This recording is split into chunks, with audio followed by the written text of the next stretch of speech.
else mute their mic, so I'll keep mine live, but you can follow along with me. But you can stand and raise and put your hand over your heart and follow me. I pledge allegiance to the flag of the United States of America and to the republic for which it stands, one nation, under God, indivisible, with liberty and justice for all. That was perfect. Thank you. May we have the roll call, please? Chair Tim Sandoval is absent today. Vice Chair Nancy Lyon. I'm here. Member Becky Shavlin. Here. Member Corey Moss. Here. Member Diana Mamou. Supervisor Catherine Barker. Here. Member Margaret Clark. Member Maria Morales. Member Scarlett Peralta. Present. Member Tim Habern. Here. Vice Chair Lyon, we have a quorum. Thank you very much. Eric, were there any public comments received? Deanna, no, we do not have any public comments received. Very good. Then taking the place of Tim, I'll make a couple quick remarks. First of all, welcome, Catherine Barger. We're so glad to have you join our committee. We're very informal, as you're going to see. And also the ad hoc committee met to discuss the ACE project and its funding status in April. And since that time, the governing board has been advised that we received commitments for additional funding for 2 of the projects, which is excellent. And staff is going to provide an update to us later. Do any of the members have comments? Okay, I see nobody with their hand up. I'm not sure if I can see everybody. Let me see here. Okay, all right. And Diana is here, by the way. Eric? Yes, I just noticed member Mamou had just joined us. Right. Let it be reflected. Yeah, by the record. I joined before, but apparently I might have gotten the YouTube link. I had to rejoin, but here I am. We see your photo now and we hear your voice, so we're all good on that. And now you see me in the flesh. Yes, okay, since there are no member comments, we will go on to the preliminary recommended major unfunded projects in the San Gabriel Valley for the Metro Strategic Project List. And I know that Eric has a report for us. Great, thank you very much, Vice Chair Lyons. Our staff, Alex Fong, will provide a brief presentation on this item. All right, good afternoon, members of the committee. Pleasure to be here, and thank you so much for allowing us to present on this just as a quick informational item to you all. Preliminary recommended major unfunded projects in the San Gabriel Valley for the Metro Strategic Project List. So we'll just quickly dive into the backgrounds and then we'll take any questions that you may have. Next slide, please.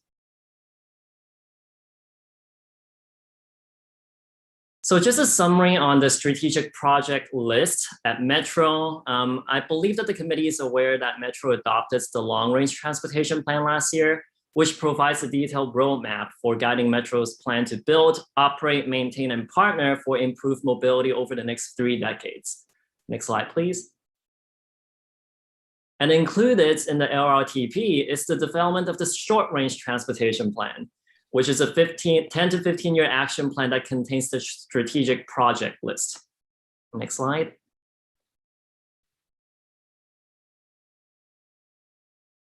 And the strategic project list includes a list of planned but unfunded major transportation projects and approved transportation programs that are submitted to Metro from any of the 9 COGs in LA County. So the list is divided into 2 major components. The first being the major project components, which includes a list of defined projects that support transit, roadway, bicycle, and pedestrian travel and goods movements. The second component is the programs component, which contains capital investments in transportation programs that have been approved by a sub-regional COG in LA County. Next slide, please. So Metro stated that the strategic project list is not a prioritized list and is not tied to any existing funding sources or any specific future funding sources. And additionally, Metro requested that only projects of regional transportation significance should be included on this list. And the local transportation projects that are seeking funding may be eligible for the multi-year sub-regional program or MSP funding or local return dollars, regardless of their listing on the list. Next slide. And again, the projects included in the list does not commit Metro or the COGS to fund the projects per se. However, just having a list of up-to-date project lists will be beneficial to Metro's regional planning efforts and identify LA County's overall transportation and funding needs. Next slide. So Metro went quite into details of, about the programs and projects that can be eligible to be included on this list. The first one is the major projects components. And within this component, as long as a program or project fulfills one of these criteria, it can be eligible to be included on the list. So for categories, Metro divided them by tiers, just so that it's easier for them to categorize. But essentially, if your project or program meets one of these bullet points requirements, then it's eligible to be included. And specifically, this includes under transit projects, all light rail, heavy rail, commuter rail, streetcar, and dedicated right-of-way bus BRT projects, grade separation projects for existing fixed guideway transit lines, purchase of electric or other zero-emission buses, Class 1 multi-use paths or Class 4 cycle tracks that are greater than 3 miles in length or that crosses multiple jurisdictions, complete streets projects that cross multiple jurisdictions, new pedestrian and bicycle overcrossings and underpasses, and Class 1 multi-use paths or Class 4 cycle tracks that provide direct access to fixed guideway transit. And if you click on the next slide, the list continues. Also included are any new HOT lanes or upgrades to existing facilities or additions to HOV lanes, new interchange or direct connector, new auxiliary lanes, multi-jurisdictional arterial improvement projects, county-wide or sub-region-wide ITS projects, more grade separation projects, dedicated truck facilities or truck toll facilities. Projects occurs on the county-wide strategic truck arterial network. And this is a great one, the last one. Any defined transportation project with a project cost that exceeds $50 million. So that can be very broad. Next slide, please. And again, if a program or project just meets one of those bullet points on the previous slides, that is eligible to be included on the list. Then the second component is the approved projects component. So eligible projects under this component include transportation programs that have been approved by the Metro Board of Directors, a COGS governing board like ours, or any or another entity on behalf of multiple jurisdictions. And these programs must be related to transportation by increasing the mobility of individuals or goods, reducing conflicts, increasing safety, and eliminating the need for travel. So such programs must result in future capital projects. Next slide, please. And the reason why we brought this to the committee's attention is because Metro recently requested all of the COGs to submit eligible projects and programs for inclusion on the list by the end of June. And each project to be included on the list must be submitted to Metro along with the appropriate request form, which the COG staff will be responsible for. Next slide, please. So upon examining the eligibility criteria, staff has identified the preliminary recommended list of projects to be included on this list. The first one being Montebello Boulevard grade separation within the city of Montebello, which would qualify under goods movements. And the estimated cost is $188 million as of today. Second one being Turnbull Canyon Road grade separation in the city of Industry at $84 million.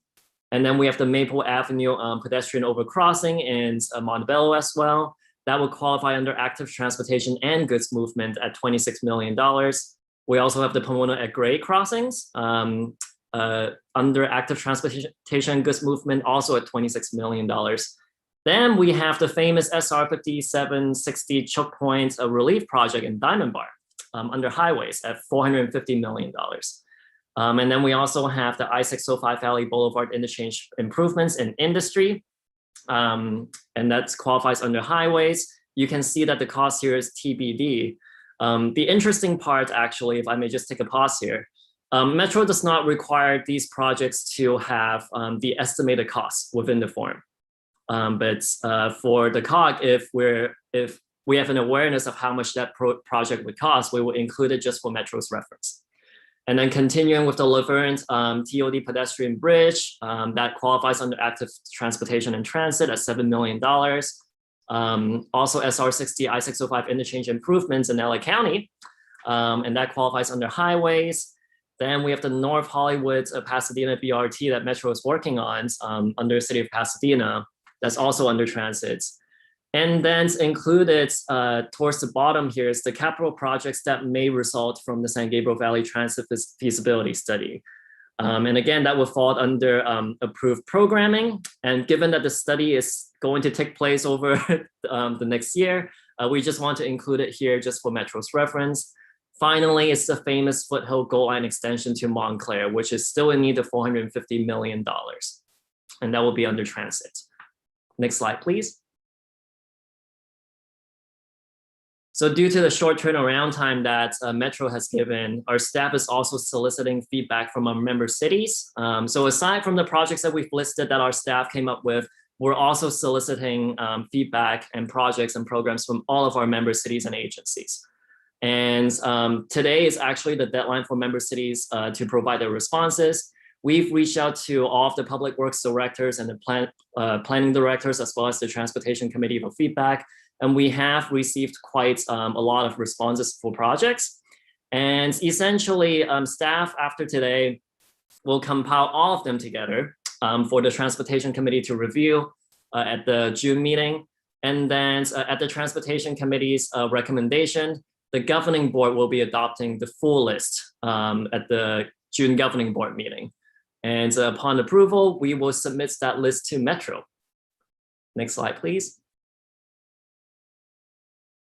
And just to give you an idea of what the form looks like, it's very simple. This is the form that will request our member agencies and cities to fill out if they would like to include a specific project on this list. So again, this was shared with all of our tax and the transportation committee. Next slide, please.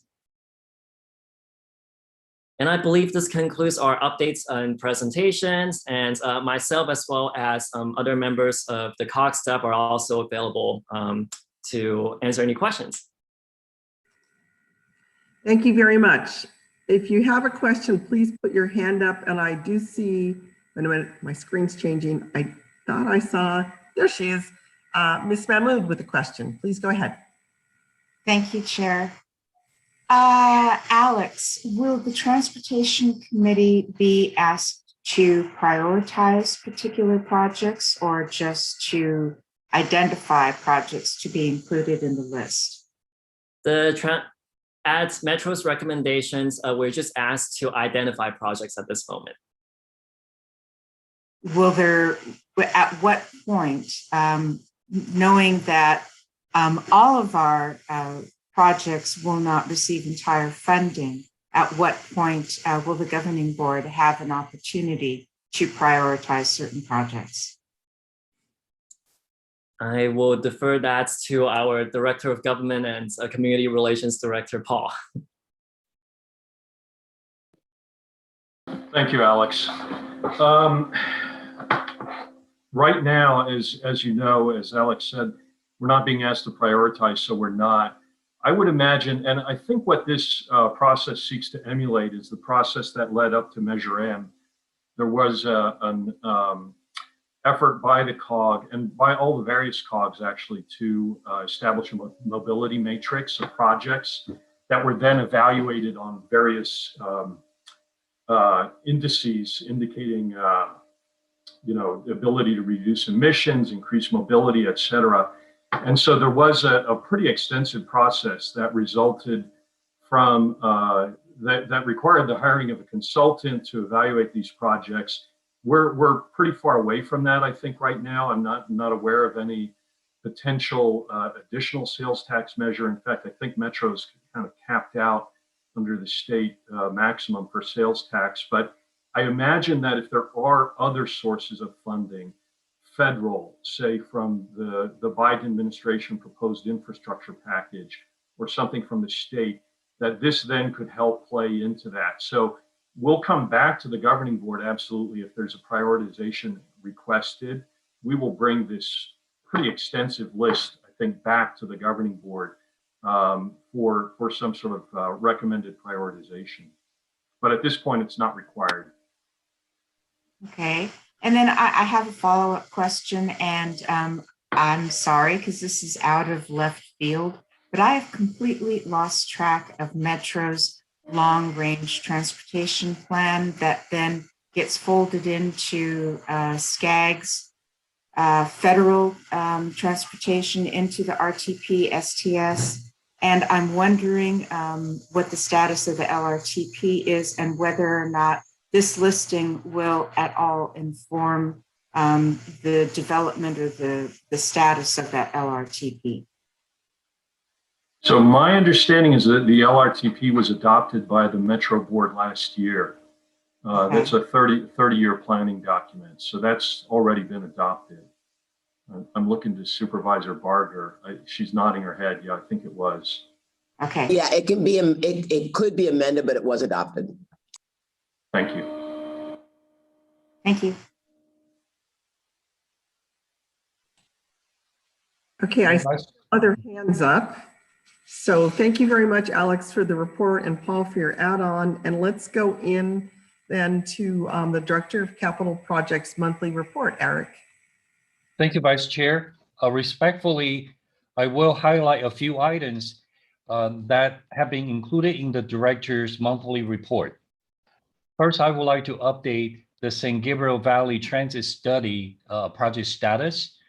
Last week, the Governing Board approved the professional service contract with Kimberly Horn and Associates, and we anticipate to kick off the meeting in the next 2 to 4 weeks, and it will be on a 12-month project period.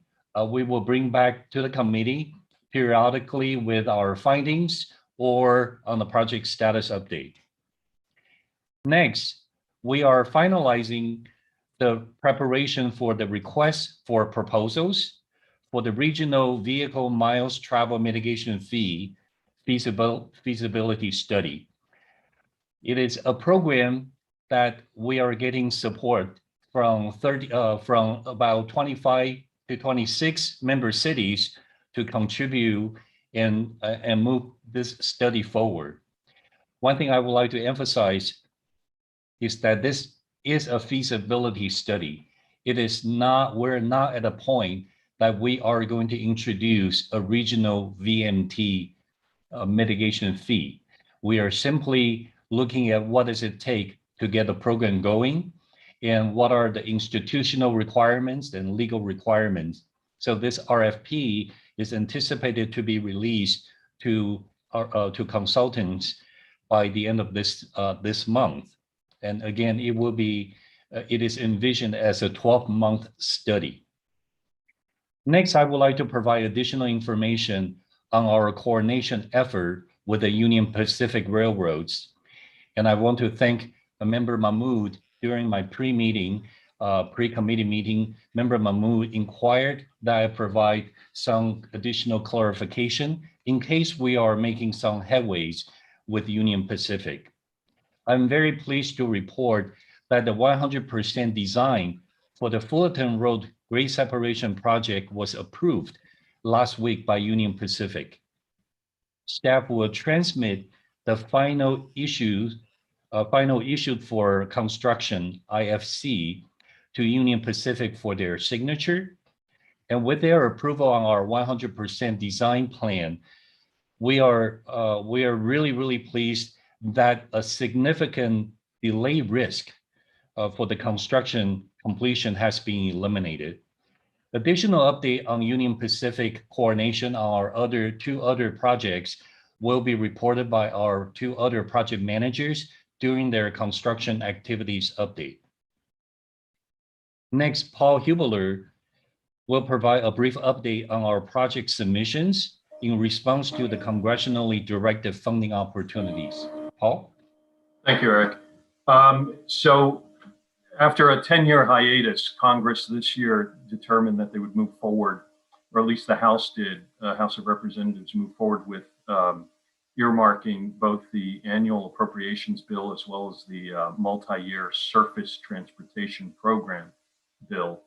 And in response to that, in March, the governing board authorized requests to be submitted to our U.S. representatives and senators seeking federal funding for 5 regional transportation and affordable housing priority projects. I would note that while our House members received multiple requests from cities, nonprofits, and other agencies, I'm very happy to report that all 5 of the COG requests have been supported by our House members. You see the chart there that outlines it. In all, our House members requested a total of $43 million for the ACE projects in Montebello, Pomona, and the City of Industry, Hacienda Heights, 18 million for the SR 5760 project, and 4 million for the Laverne Gold Line PED Bridge. That was a project submitted by the city, but which the COG supported, as well as one request that's not listed here because it's not a responsibility of this committee. But it's noteworthy that it's 10 million for the Sangerville Valley Affordable Housing Pipeline. That would be administered by the Sangerville Valley Regional Housing Trust. Within the past couple of weeks, staff has submitted requests to our U.S. senators, and that project selection and evaluation by U.S. Senate, by their staff, is ongoing. Projects with the asterisks, those indicate requests that were made out of the annual appropriations bill for transportation. And that could be an important factor as we move forward with this. The ones without the asterisks were requested out of the surface transportation bill, which allowed for larger funding requests, and so seemed appropriate for projects of our magnitude. The challenge there is that while the House leadership solicited earmarks for the multi-year transportation bill, there was no consensus on a similar approach in the Senate. And this weekend, the Senate unveiled a transportation bill that did not include earmarks. So there is some significant uncertainty as to how this will proceed going forward, given the differences in the approaches between the House and the Senate. I would note that while these House earmark requests are a critical first step in a lengthy process, we caution that these funding requests could be trimmed or even eliminated altogether. Staff is going to continue, though, to work with our congressional representatives to seek this form of funding for our projects. With that, I'll stop and I'd be happy to answer questions, if any. Paul, do we have any idea of time frame on any of this? You said it's they're going to do it. Is there a time frame? So the Senate is going to, so for the funding for the SR 57, everything without an asterisk on that chart, that time frame should be within the next couple of weeks. You know, Paul, it might just be me, but I can't see that if the pictures are on top of it. I don't know if anybody else can. The asterisk. Maybe it's just my screen. Oh, okay. So the ones with the asterisk are the Turnbull Canyon from Congresswoman Young Kim, 5 million, and the Gold Line pedestrian bridge in Laverne, 4 million. All the rest of the funding was requested out of the surface transportation bill, which we had been advised to request out of because it allowed for larger funding request amounts. The annual appropriations bill typically tend to be smaller amounts that are awarded. So for the House intends to take up the bill within the next couple of weeks. The Senate, as I mentioned on Saturday, they released at least the Environment and Public Works Committee, which has responsibility for highway projects, and all of these earmarks essentially are coming out of highway funding, highway program funding. They released their bill on Saturday, did not include earmarks, and they're going to take that up this week at a hearing this week. So they never reached a consensus between the Republicans and the Democrats on whether or not they would include earmarks. So at this point, in my mind, there's a lot of uncertainty about whether or not these earmarks will proceed. They'll proceed in the House bill, but when it comes to reconciling the House and the Senate bill, that's the question. And that process may take longer than the next couple of weeks. Thank you. Mhm. Anybody else have a question for Paul or for Eric on this report?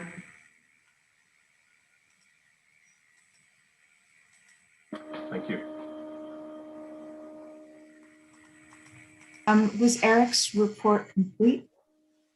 Yes, I'm- that concludes our report. If there are no additional questions, this item is for receive and file.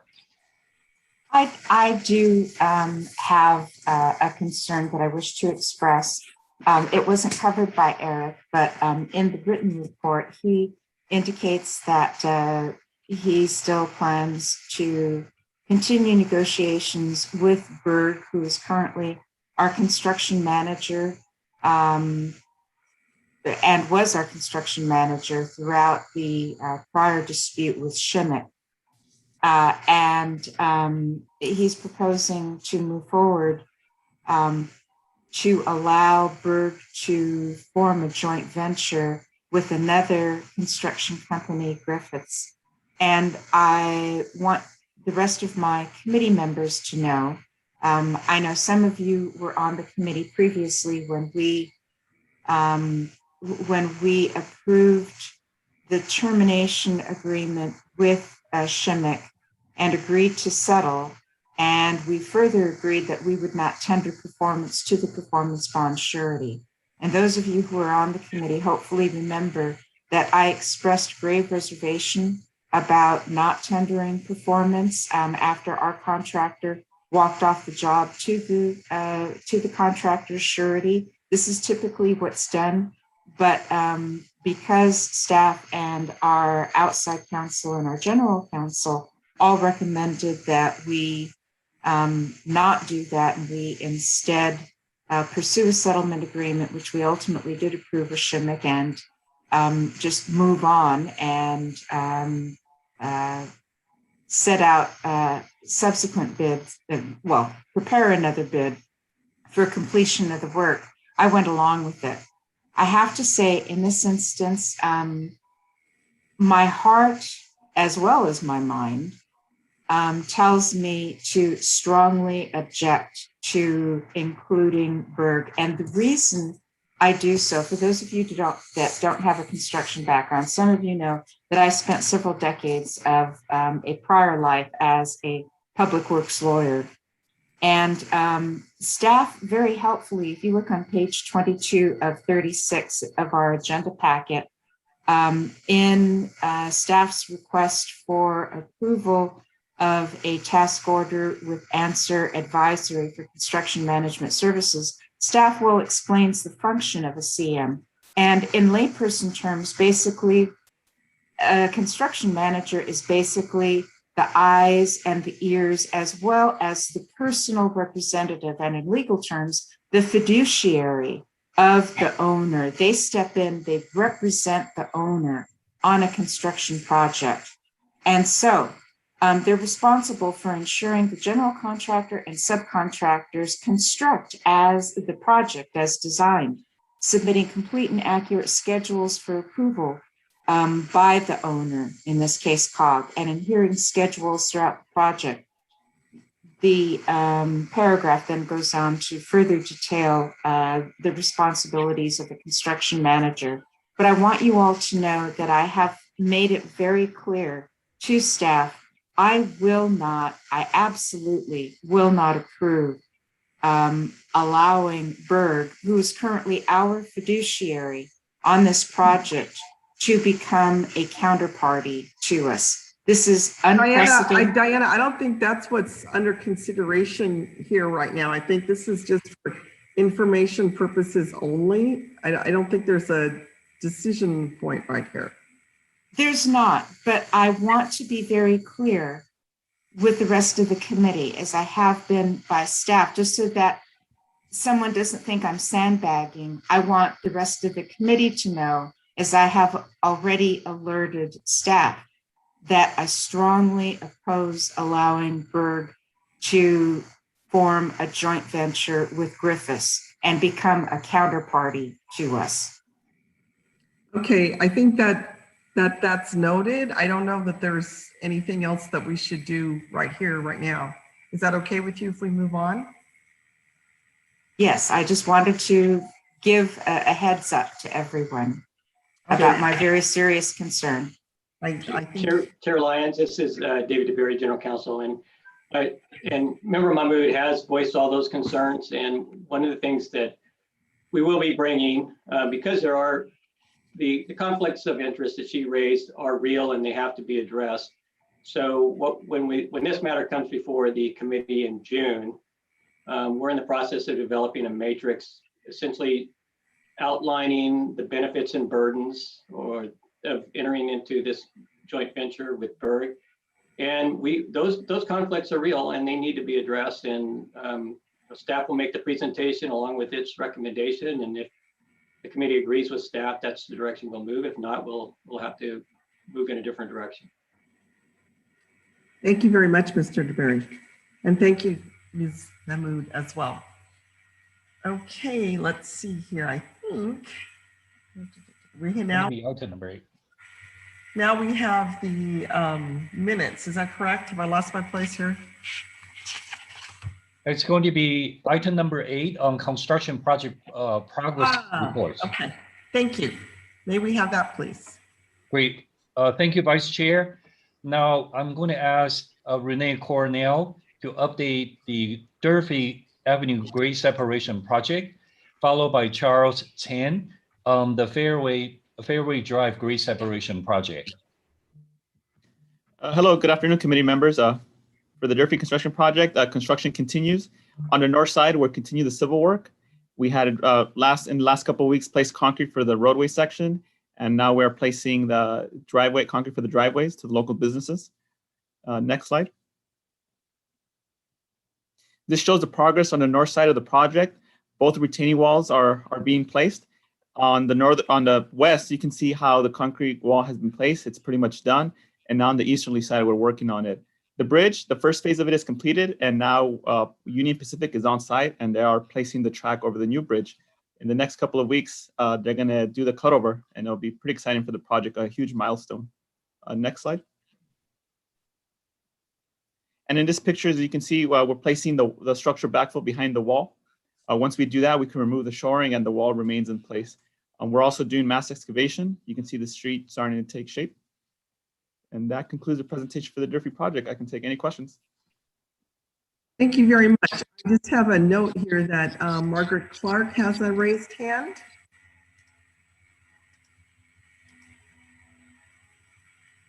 Let's see. Ms. Clark, are you with the raised hand there? I do not see Mayor Clark on the screen. Yeah, I don't either. Isn't that odd? Okay. Does anybody have a question for Renee?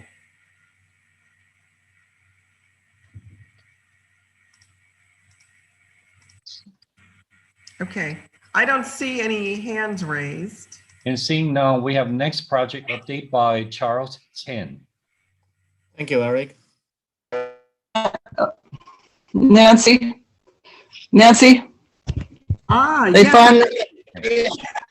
They finally let me in as a panelist. I've been on since 5 minutes after, but anyway, I just wanted to say that I'm new on the committee, but I trust Diana. She has a way, she goes way back with these issues. And so I really hope that the committee will listen to her concerns, because it sounds pretty scary to me. So I just wanted to say that. I know we're not voting on it, so that's enough, but thank you. Thank you for letting me in. Well, it's good to see your face. Thank you. All right, so let's go. It's back to Charles, right? Charles is. Thank you, Committee Lyons. Last month, we reported we tried to get the trains on the track. This month, I'm happy to report the trains is running on the bridge and on the new main line, as you've seen on this picture. So the green one is actually the bridge girder that we put in. So the train is on the main line now. Next slide, please. And immediately the contractor is not waiting, so they are cutting the shoe fly tracks. We got permissions to take the one of the two shoe fly out for. So this is the one that we cut over first. So what the contractor did is they torch it out and then cut it into panels. So the next slide you will see what it looks like after they torch it. Next one, please. So they use these little equipment, taking the panel with the ties, spikes, and everything, is 40 feet long, and then they're running along the UP right of way, as you see on the smaller pictures on the right hand side. So they are basically taking it out. Next slide, please.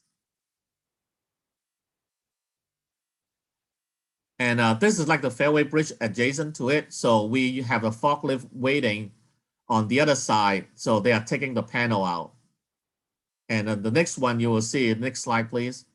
They are stacking them all up on Fairway Drive, and then we're waiting for the flatbed trucks to come, and then they're taking it out. So we've been in this process since Wednesday of last week. So as of this noon, I think pretty much 90% of their shoe fly track is out of the way. So we are anxiously waiting for UP to give us the green light so we can take the other track out, so which is immediately after. So it will be our next critical path activity for this month. For this week. Next slide, please.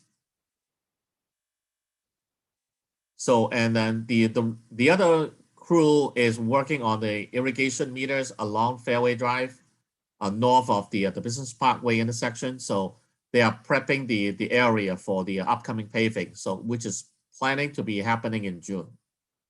So that's conclude my report on the activity at Fairway Drive, and I'll be happy to take any questions if there's any. Great. Let me see if I see any raised hands. Okay, I see raised hands. Thank you very much, Charles. Thank you. Back to you, Eric.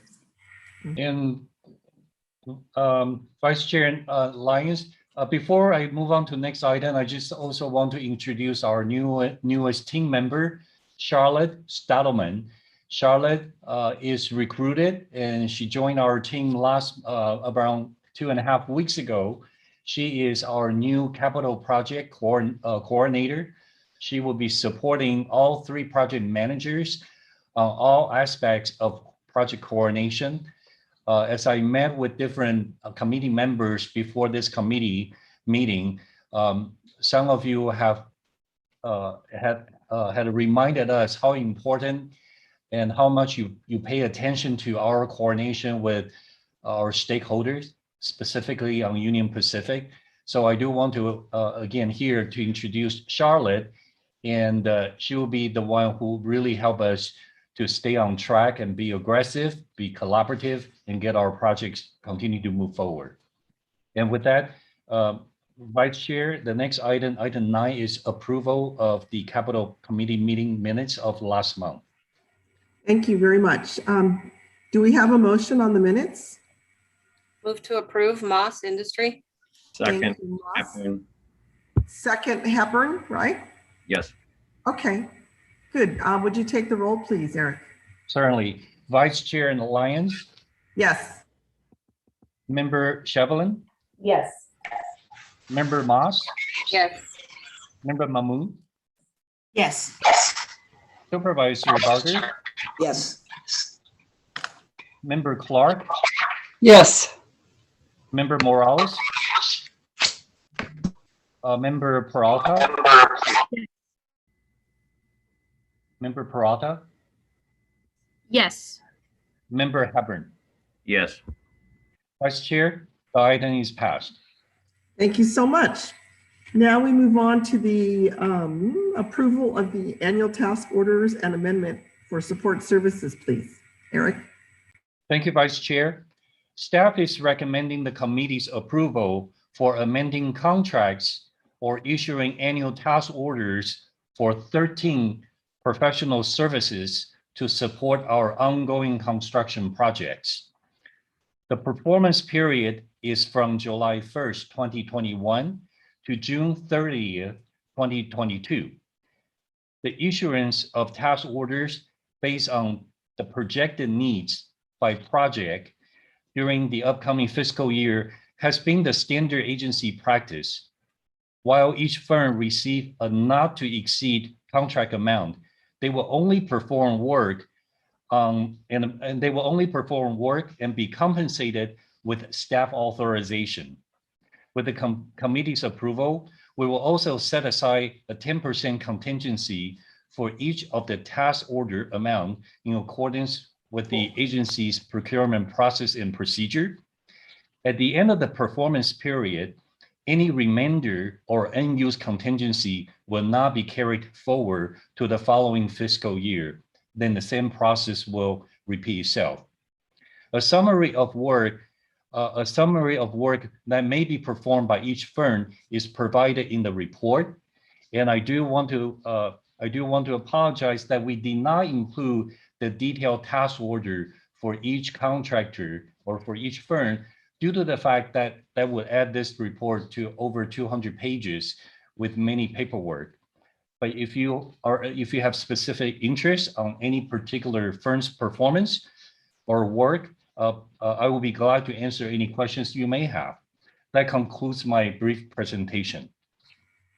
Thank you. Does the committee have any questions on this? If so, please put your hand up.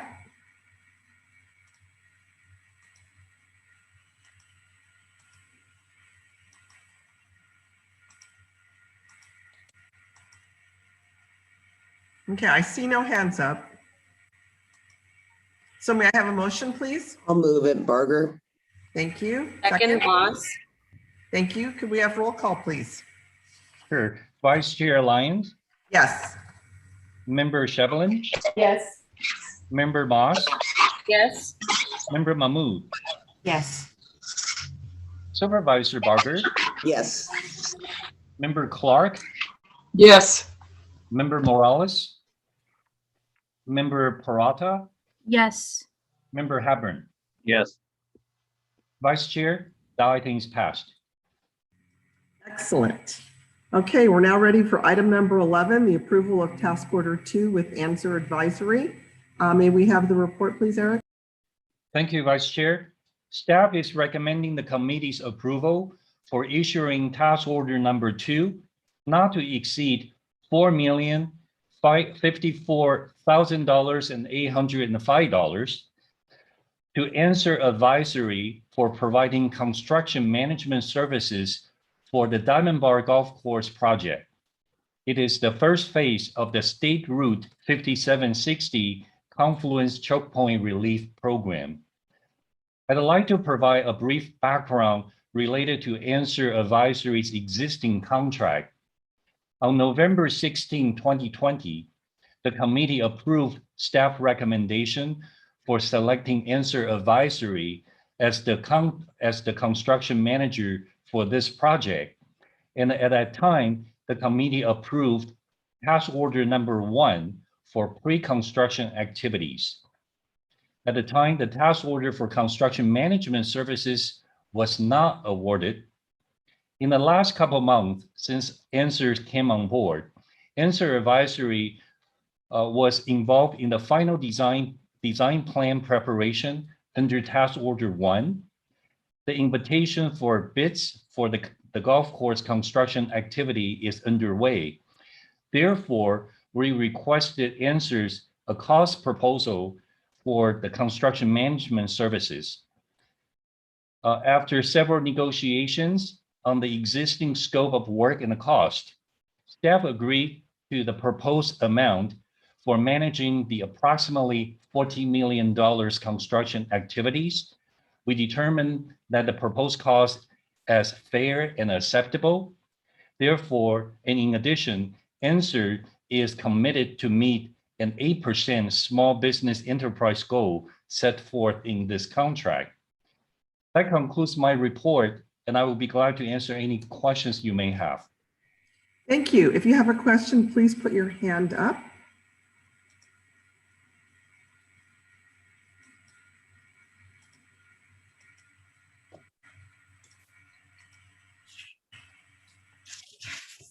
Okay, I see no questions. So may I have a motion, please? Motion to approve, Hepburn. Thank you. May I have a second? Second, Moss. Thank you. Please take the roll. Vice Chair Lyons, Yes. Member Shevlin, Yes. Member Moss, Yes. Member Mahmood, Yes. Supervisor Barker, Yes. Member Clark, Yes. Member Morales, Member Peralta, Yes. Member Hepburn. Yes. Vice Chair, the item is passed. Excellent. Okay, now we're on to item number 12, approval of task order 1 to Lee Andrews Group for public outreach services for the Montebello Boulevard grade separation, etc. Eric, please give us your report. Thank you. Thank you, Vice Chair. Staff is recommending the committee's approval for issuing task order number 1, not to exceed $1,195,512 to Lee Andrews Group for providing public outreach services for the Montebello Boulevard grade separation, Maple Avenue pedestrian bridge, and at-grade crossing safety improvements at Greenwood and Vale Avenue in the city of Montebello. The recommended contract locks the contractor's rates for the following 4 years. The contractors will only perform work and be compensated for work authorized by staff. My colleague Paul Hubler will provide a brief report on the staff recommendation. Paul? Thank you, Eric. Last month, the committee members may recall you approved a task order over multiple fiscal years for public outreach support services for the Diamond Bar Golf Course construction work commencing this summer. These multiple year task orders provide us with fiscal predictability, so we can budget this over the course of construction, and stability as to the outreach consultant personnel assigned and their labor costs. So similarly, this month, staff is recommending a task order spanning 4 fiscal years for public outreach services for the ACE projects at the 4 crossings in Montebello that Eric mentioned. While the most intensive outreach will commence when major construction starts, which is anticipated in spring of 2022, consultant services are needed starting this summer with the demolition of multiple COG acquired properties that regularly attract graffiti despite being fenced, as member Peralta knows well from our tour with her a couple weeks ago. This work will be followed by noticing of advanced utility relocation, which typically we try to get out of the way before our contractor arrives on the scene. So the utilities are moved out of the street and out of the scope of construction. And then by pre-construction surveys, that's the outreach team will assist with pre-construction video and photographic surveys of dozens of properties that will be exposed to potential construction vibration. The recommended firm, the Lee Andrews Group, has extensive experience on the ACE projects and has previously committed to a 10% DBE goal. The task order will be amended to reflect the use of a sub-consultant, David Lang Associates. Both firms within the same cost, I might add. Both firms are DBEs and together will achieve a 100% DBE goal. Staff recommends your approval of this task order to Lee Andrews Group for public outreach support services for the Montebello corridor projects. And with that, I'd be happy to answer any questions. Thank you very much, Paul.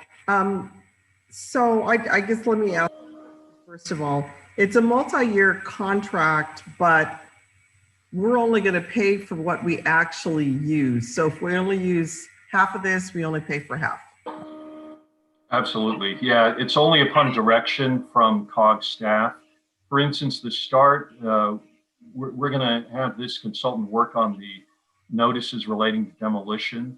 That's going to be, there's substantial demolition involved, but that's not going to be full-time, 40-hour a week for the next 50-week type of work. It's going to be periodic work, and staff will manage the contract to ensure that the budget, the not to exceed amount, is not exceeded.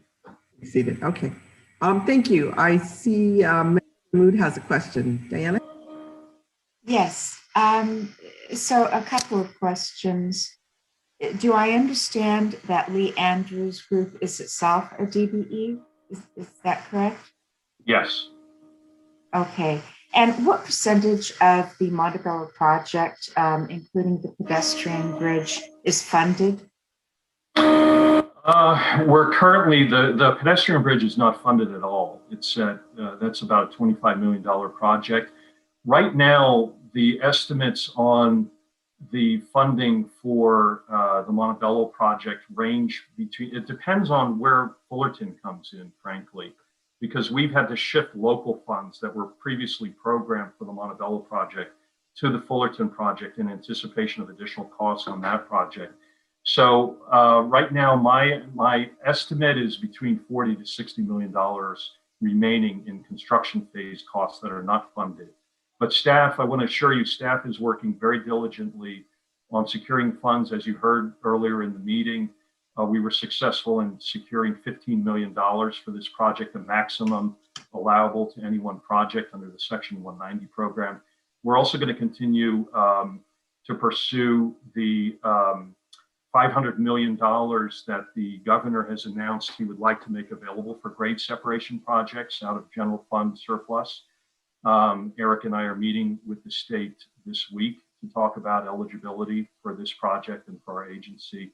The earmark, that doesn't count the earmark as well. We're not counting that on purpose because we don't want to pretend that we have that money in hand until we actually do. And then finally, we're pursuing what I consider the most likely avenues of funding, which are those sub-regional programmed Measure M funds under the control of the COG, Sub-Regional Equity Fund, as well as the MSP, the Multi-Year Sub-Regional Programs Funds, where we had sought to advance those funds through bond issuance, which would then allow us to plug the holes on these projects. The argument for the Montebello project is that, you know, if we don't move this into construction by next year, we risk losing almost $50 million in SB1 gas tax funds that were programmed for this project back in 2018, and another 18 million, almost 19 million in Proposition 1B funds, state funds. So we're diligently moving forward with this project. Obviously, if we're unable to move forward with the project with the construction phase funding, this contract will not move forward. There won't be any outreach to perform, essentially because we won't be conducting construction. So, Paul, including the pedestrian bridge, how much of the project is funded? What percentage? What's the pedestrian bridge? 25 plus this is 180, so about 200. I think we have a shortfall of about 40 to 60 million dollars, anywhere between that range. I'd have to check the percentage if you want that. Okay. And you indicated that the services would start July 1. That's the date identified in the task order, but the staff report makes several references to April of 2022. Yeah, I'm sorry for that. That may be misleading. I think the staff report meant to indicate that the major construction, if we hold to our schedule, major construction would start in April of next year. But we have pre-construction, what I would say before the start of major construction, we have significant pre-construction activities like the utility relocation, demolition, and then the pre-construction surveys of the surrounding properties that has to take place before we get into major construction. So the task order is correct in a July 1 start. Okay. Do you have an estimate of the cost of public outreach for pre-construction activities only? It depends on an hourly basis. I haven't broken it out that way. They did budget, a fraction of the total, and I don't have it in front of me, is budgeted for this fiscal year. I really don't. I could get that to you after the meeting. We could calculate estimate the amount that these various activities I mentioned would cost. Given the extent to which we're we do not have sufficient funding at this time to commence construction for the project. I just want to let you know, I'm uncomfortable being requested to authorize the 1.2 million because as we've just seen based on today's action, item number 10, basically all we're going to get is another paragraph next year to approve funding for this project. And I think this committee should have more latitude in approving the work. And again, given the uncertainty for funding for this project, which I certainly hope goes forward, and I know that staff is working very hard in trying to secure that funding, I think it would be more appropriate to limit the current appropriation to whatever funding is required to proceed with pre-construction activities, because I assume that once we approve this task order for $1.2 million, that money will then be set aside and won't be included as it might be included, say, for Fullerton Road or another project. I know we do need to shift some money around, and I would assume that the significance of approving this task order means that future funding is segregated. Is that correct? Yes, you know, we can pay for this this phase of work out of our construction funding, which includes the state funds. You know, the potential to use the 15 million that was already just announced last week. You know, so I wouldn't say that the funding for this is coming at the cost of Fullerton Road. I'm not at all convinced that would be the case. I think, you know, we have several pocket, you know, bundles of funding or sources of funding that we could use for this phase of work. Right, but once we approve this, then money is allocated to this contract, correct? No, Correct. if I may provide additional clarification here. In That'd be fact, helpful. Member Mahmood, if you go back to item number 10, next year this time, we will come back to you and make another recommendation under Lee Andrews with a precise or with a much better estimated hours for that fiscal year for within this $1.2 million that we're recommending. But what the recommended action here is that instead of what committee had expressed concern in the past on what is the total budget for this particular task by this service provider on a year-by-year basis, now we are coming to you with a recommended dollar figure based on a 4-year locked-in rate. So it's much easier for us now to know that in the next 4 years, this particular service is going to cost us, could cost us up to 1.2 million, but incrementally each year within those 4 years, we will still come to you with an authorization request. So it could be $200,000, it could be 100,000 based on needs, but it's within that 1.2 million that we're presenting to you today. So I think it really is the cost certainty that we're talking about. And that's one of the many things that committee had to ask in the last few meetings. What is the overall cost? And that's the approach that we're taking on this project. I have one final, just real quick question. Is escalation built into the contract? It is locked in, and then there is I believe our acting contracts manager is here as well. Carlos, you can help me out. I believe the rates are locked in for 3 years, and then there is permitted escalation for the 4th year. But Carlos, would you please help me out on the specifics if you could? Sure. Yeah, no, planned escalation is already included within the master agreement. So the rate should progress within the terms that we've already agreed to. And what is that escalation? So these initial, the initial years of the contract are locked within 2 years, and then it's either 3% max or CPI, depending on which one's less. And I think they built in 2% in year 3, 2% in year 4.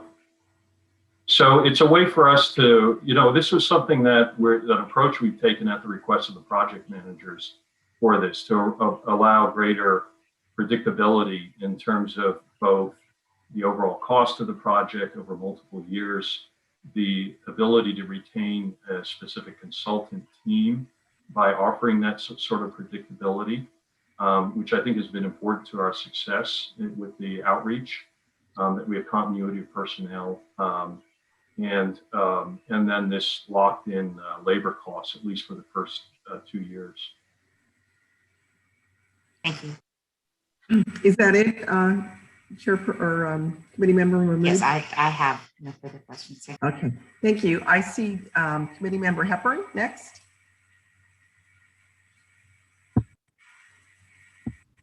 There we go. Thank you, Vice Chair Lyons, and also Member Mahmood. I appreciate the explanation. I think what we're trying to do is, because of the problems we had in the past, and we've all discussed this at length, that the fact that we're trying to lock these in for a multi-year contract, lock everything in we possibly can so there's no overages. And I think that's commendable, and understanding Member Mahmood's concern, because we've had some issues in the past, but I think moving forward, this is going to be beneficial.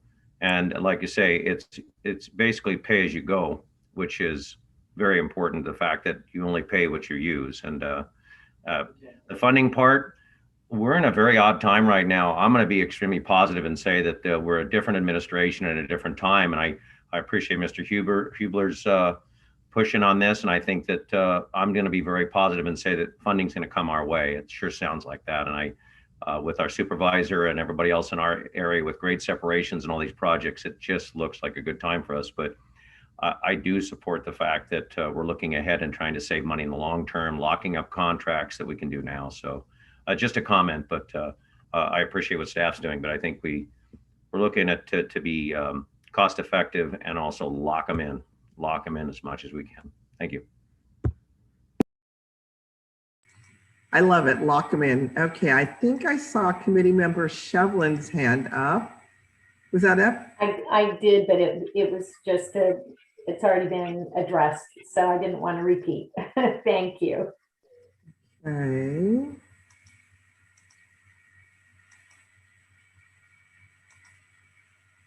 I can't raise my hand for some reason, but if no one else's hand is raised, I'd like to just provide a quick comment. Oh, please go right ahead. Thank you.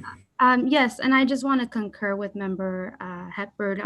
As a member from the city, I think that the way to go about this is important. I understand that right now, Montebello being towards the end of the projects when it comes to funding, that's one of the greatest concerns. But I think that moving forward, it is important for us to, like said, lock in these contracts and making sure we're able to budget for this project as it slowly comes into fruition. And so seeing that this contract will only be paid out through our authorization of services, I think is appropriate, and having the not to exceed number as well. So just want to provide that comment of support. Thank you. Thank you very much. And I don't see any other hands up. And I don't hear anybody else saying anything. So I think then we're ready for a motion. Yeah, if there's nothing further, I'll move it.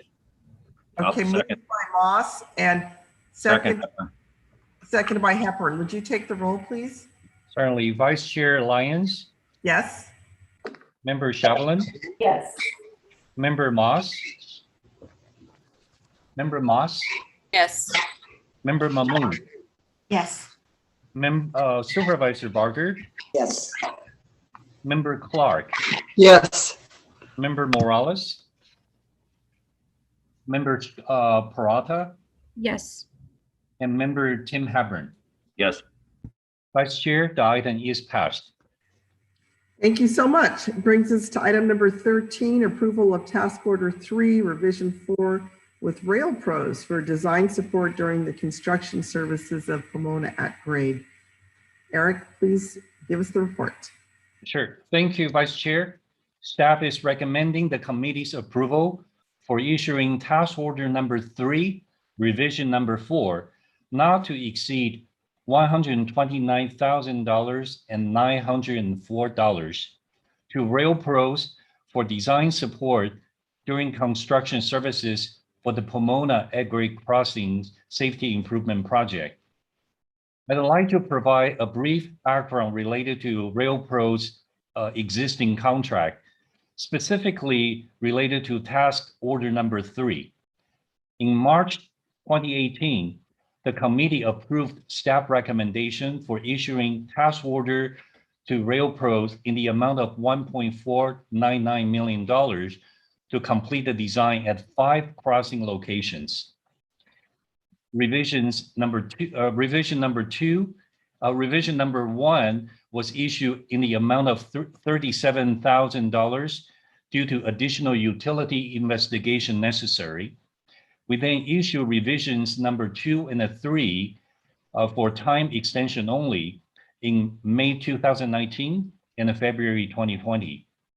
The near completed design for the 5 crossings have been shelved, unfortunately, due to a lack of construction funding for the entire project.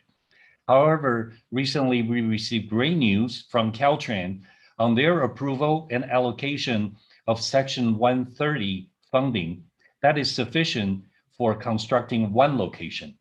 So because of that, we needed to regroup and work with our designer, which is Rail Pro, to repackage the design and also turn into 1 construction document just for 1 location at this moment. Therefore, we asked them to provide a cost proposal for performing the work, and we found the cost proposal was is fair and also acceptable. Therefore, we are recommending to the committee for approval. Last but not least, an additional 10% contingency of this $129,000 will be set aside in accordance with the agency's procurement procedures and process. That concludes my report, and I will be glad to answer any questions you may have. Thank you. Put your hand up if you have a question, please. Okay. I do not see any hands up. Motion to approve. Yeah, let me just double check with Scarlett because she couldn't get her hand up. Scarlett, do you have questions? No questions. Thank you for checking. Okay. That's the wave. Charlotte has to wave. Well, the problem is I can only see 5 of you at a time. So, okay. So moved by Hepburn. Is there a second? I'll second it. Who was that? Scarlett? I will let the honorable member from industry second it. Okay. Very good. Can we take the roll, please? Thank you. Vice Chair Lyons. Yes. Member Shavlin. Yes. Member Moss. Yes. Member Mahmood. Yes. Supervisor Barker. Yes. Member Clark. Yes. Member Parata. I'm sorry, Member Parata. Yes. Member Morales, I missed. I know she's not here. And Member Hepburn. Yes. Vice Chair, the item is passed. Thank you very much. And we're ready to adjourn. I just want to let you know that the next meeting is going to be very critical. That's the June 28th meeting. It's going to include the 5760 Diamond Bar Golf Course contract. So is there anybody that doesn't think they'll be able to make that meeting? Okay, I'm taking a picture of all of you. You're all committed. All right, we will see you then. Thank you all. Thank you, very much. everybody. Have a great rest of Yeah. your week. Great job. Thank you very much. Bye-bye. Thank you. Bye-bye. Care.